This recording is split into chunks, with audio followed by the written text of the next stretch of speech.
Thank you very much for the intro.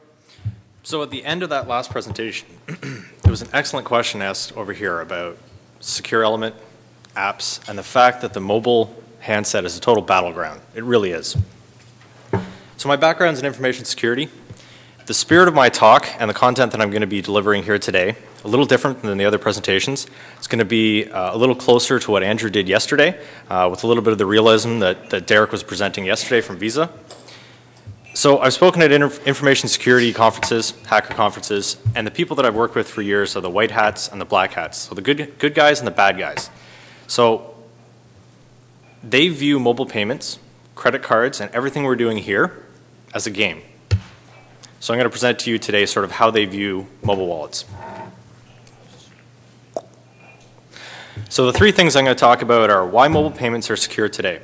So rest assured, mobile payments today on the handset are secure, thankfully. What lessons we've already learned. There are a couple commercially available wallets out today, and there have been some painful lessons. This is something Jordan was talking about in the last presentation. Some of the harsh learnings Google's had. So that's going to be a case study that I'm going to discuss. And how to protect yourself as a consumer. We work for retailers, we work for banks, we work for technology companies, but everybody here is a consumer, so the last part of my presentation is for absolutely everybody. Forward, before I start talking about this, and this is where we start getting into sort of the hacker ethos, is that security is not the same thing as privacy. You can have a very secure environment where somebody's spying on you, okay? So when I start talking about security being compromised or security being assured, it's a completely different thing than the privacy. A very good example is Gmail. So quick show of hands here. Who's got a Gmail address? And an Android phone, if maybe that increases the hands. So I'd say half the room here. Gmail is an amazing service. It's amazing. It's mostly secure and in no way private. If you think that all of your email that's sitting in Gmail is somehow private, you're a little delusioned. In this little example here, I've got somebody who likes to hike, who's meeting a friend for lunch tomorrow. And on the side, you've got some ads about what you might want to have for lunch tomorrow. So Gmail is offering you a free service. Why is it free? Because they're spying on you to market to you. From a marketing perspective, they can target the ads a lot more accurately. So this forward sort of serves as a warning, and it's really, really relevant to a lot of the things that I'll be talking about in regards to Android, security, and privacy. So don't worry, Gmail's secure, just not so private. So on to the happy news, why mobile payments are secure. And they are. So the mobile channel is part of the definition of my talk. What is the mobile channel? It's any time a payment credential is in transit or at rest. And so when you buy your phone or you get your new NFC-enabled phone, there's no payment information on it. There's no payment credential. There's no credit card or debit card on it. It has to get there somehow.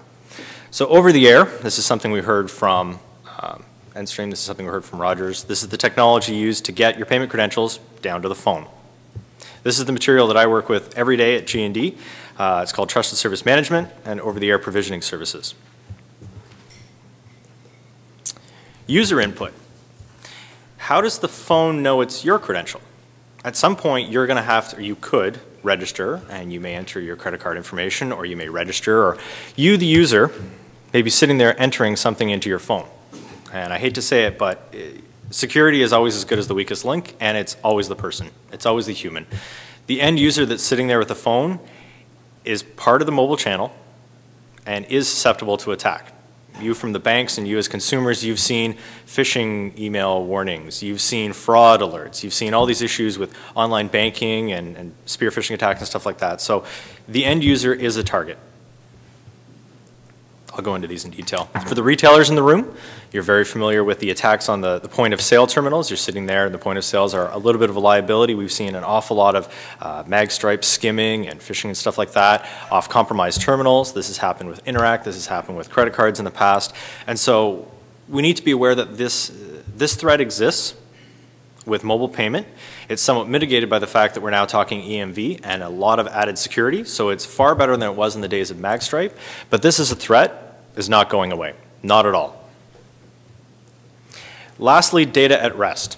Those other three things are a point of time when your payment credential goes from one point to another and is susceptible to attack or interception.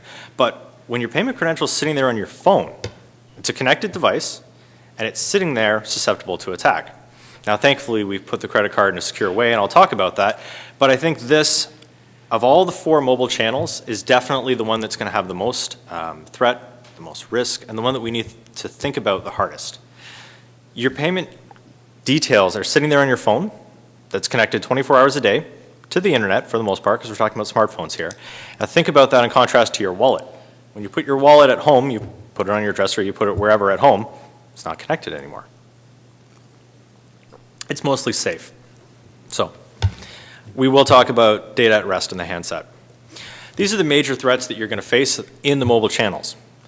I've got Anonymous listed over there. They took issue, them and a couple other groups took issue with Sony last year, made an absolute mess of that company. You saw about 10,000 people laid off and $6 billion in losses. So if they take issue with a bank and decide to make an example of you, you will be under intense scrutiny. Okay? You will be a target. So if you're a payment scheme, a MasterCard and a Visa, they've had a little bit of trouble with Anonymous as well. You've got these organized groups that for whatever political reason, mostly for their own notoriety and egos, will push and test your security. So if you want to do mobile payments, take it seriously. Don't go halfway and do it right. Okay? You've got end user input. Anybody here who's done mobile banking, like I said before, you've got the email warnings, you've got phishing attacks, you've got all sorts of issues surrounding mobile banking. This will continue with user input. I got a couple slides on that as well.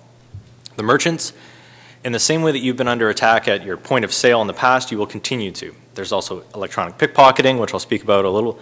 And then, of course, the top, I've got the little evil Android looking over the shoulder of the BlackBerry. The BlackBerry as a whole is a pretty secure platform, and is probably the platform you're going to see mobile payments launched in Canada in 2012 and definitely in 2013 as well. If you had to pick one of the 4 big ones, it's one of the safer ones for sure. But what we're seeing is the rise and the growth of Android is just outstripping all other platforms and will be the dominant platform 100%. Not 100% of the market, but will definitely be the dominant platform going forward. Unfortunately, it has probably the worst security record and it has a very open ecosystem that doesn't really support security as well as it might. So this is a major, major threat to consumers, and this is a major threat to your customers when you target the different demographics. So I do welcome questions as I go along, a little more interaction. So if you have a question, shout it out. I'll repeat it for those online so we don't need to run around with a mic. So what are some of the security risks that we're looking at? Handset compromise. The rise of malware on a handset is dramatic and is quite honestly terrifying. It is the new, sexy, exciting platform for hackers. This is, you know, for egos and for making a name for yourself and actually making quite a bit of money. This is where a lot of the interest is now. So the handset manufacturers and the operating system manufacturers, they know this and they've been going along and they've been patching things, but just know that as you described it, the handset is an absolute battleground. Just the same way your PC has been for the last how many years now. Network compromise, I'm not going to talk about that much. There have been network compromises in mobile network operators throughout the world over the past. They don't happen for very long. They tend to just be proof of concept and they're not a serious threat.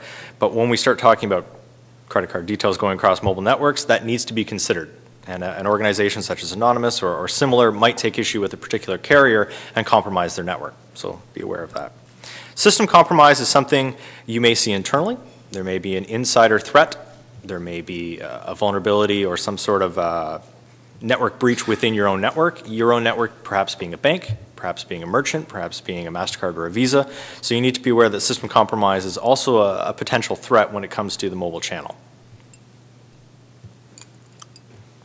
Enough of the bad news, here's some of the good news.